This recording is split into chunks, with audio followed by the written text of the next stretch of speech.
মুরব্বী সারা দিনে কত টাকা বিক্রি করে এবং কি কি বিক্রি করে এবং কি কি কিনে সেটা মুরব্বীর কাছ থেকে আসতে আমরা শুনবো। মুরব্বী, আপনি সারাদিনে কি কি কিনেন? লোহা কিনি, স্টিল কিনি, আর কি কিনেন? মোলাম কিনি। কয়টা কেজি লোহা কিনেন? লোহা কিনি 45 টাকা কেজি। লোহা দিয়ে কি বাদাম দেন? দেই। এবং কি দেন না যে চানাচুর দেই। চানাচুর দেন, আচারও দেন? দেখেন বিক্রি করতে করতে আচার কল সবগুলো শেষ করে ফেলাইছে। এখানে যে আরেকজন লোক দাঁড়া করাইছে যে 20 টাকার সে বাদাম কিনবে, আর এই যে এই মুরব্বী এটা দিয়ে কটকট করে পোলা পান্ডে ডাক দেয়। ঠিক আছে, তো মুরব্বী এখানে কয়টা বাদাম দিতেছেন আপনি? কয়টা নিবা তুমি?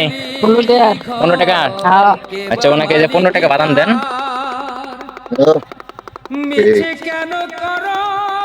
তো এই মুরব্বীর দেখা এবং দেখলে আমরা ছোটবেলার কথা মনে পড়ে যায় যে আমরা যখন মানে রাস্তা দিয়ে বাড়িতে আস, এবং এই যে মুরব্বীকে এই যে খুশি ইচ্ছা 500 টাকা এই যে গিফট করা হলো।